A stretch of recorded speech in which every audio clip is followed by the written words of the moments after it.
Alright, we got gonna do a little video here about the disassembly of one of these little 2-cycle carburetors. This will be for your leaf blowers, chainsaws, weed eaters, pretty much universal.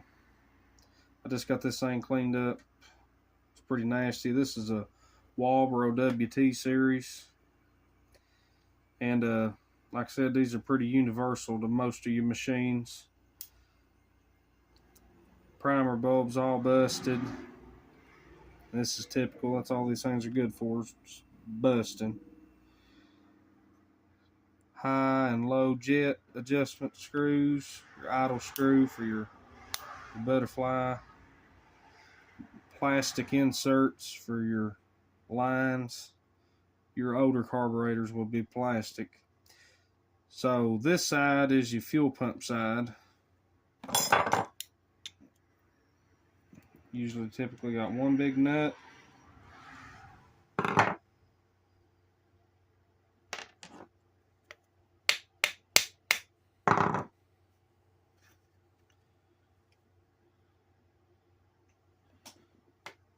Okay, not too bad. There's your screen. Anything that gets past the fuel filter that catches, saves your motor. Your diaphragm. And that actually don't look horrible. I'm probably going to replace it anyway. Not too bad. This is usually the most common issue on your little 2-cycle power equipment, is your carburetor. That's usually the culprit. The ethanol and the stupid fuel eats these little diaphragms. And what they do is they just dry rot, they get hard, because this is your fuel pump. This acts, your pulse line goes here. And this is these little, that actuates your fuel. So that doesn't look horrible, but we're going to rebuild it anyway.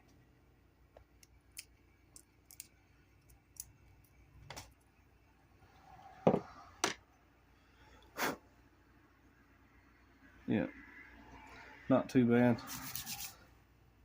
This come off of a steel leaf blower that it had been running. It ain't like it's been sitting for 20 years, so it's not going to be too bad.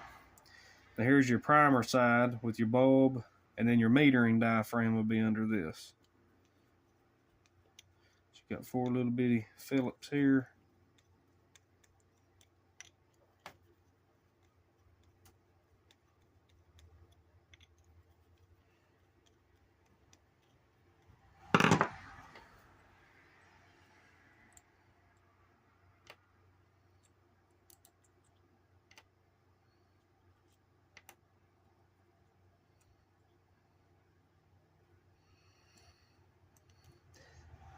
You usually get this all in one big chunk, but I want to try to get it apart piece by piece.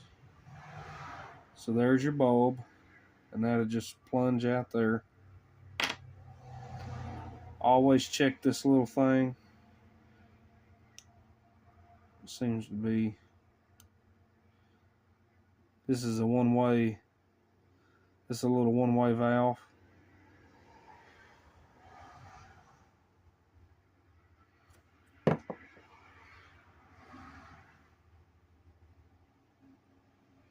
Yeah, that looks okay. Homelight called these a duckbill valve because they kind of look like a duck beak on the end.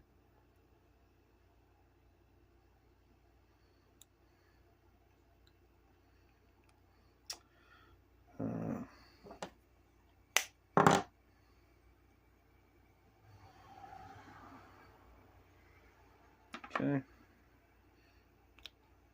Yeah, you see how hard that is? That should not be that hard. That is stiff. That's stiff as a 2x4. So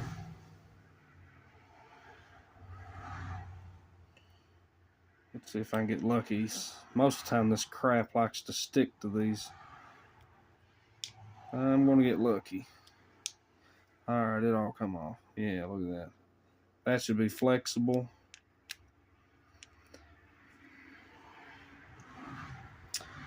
And there's a little bit of junk in here. It's not too bad. So there is your needle valve, or your needle and seat, whatever you want to call it. It's held in by one little Phillips. Be very careful with these screws. These are real easy. If they're stuck, or if you've got one that's been sitting for a long time, they love to round out. And that's not good if you're trying to save a carburetor on some sort of vintage machine that you just can't pick up any day of the week, or if you're just trying to save money and rebuild it. Okay, so here's your spring.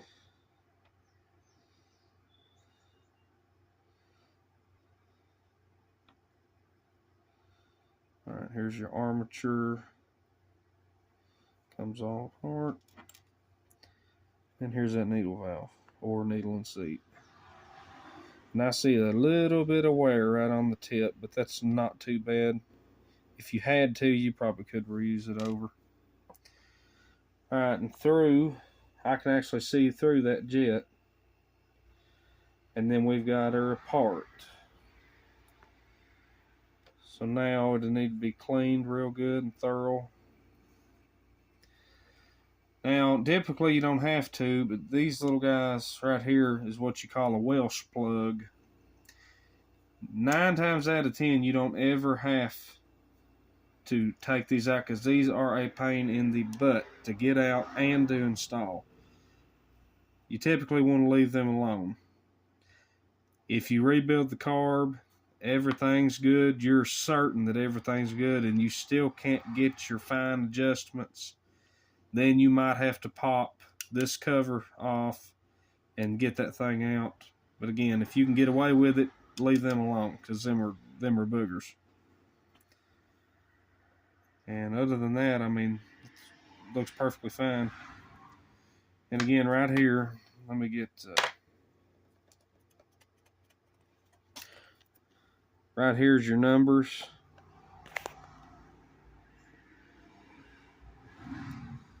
The WT series, which will be right here in your corner, and then it's got your numbers.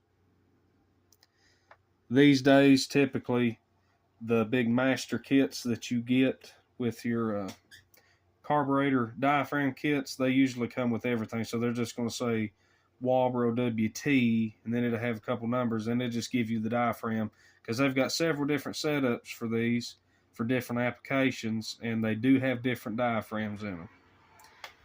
So that's usually what you get. And unless, now this looks pretty good,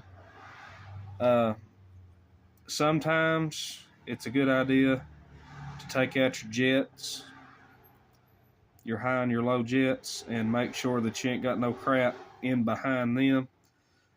But take note of where your adjustments is at. For instance, right here on your high jet, so we've got half, 1, okay, that's like 1 1/8 turn. So take note of where they're at and then remove them. Don't just go to screwing them out, and then when you put them back in, you ain't got no idea where they're supposed to go. Like on your high side, I turned it in a turn and 1/8. And always remember on your screwdrivers that that's a half turn. So you're half, 1, 1 1/2, quarter, whatever. That's, take note of where you're at. And I don't have any of these diaphragms, so I'm going to have to order this kit. And I'll make a second video on the reassembly and the cleaning. Thanks for watching.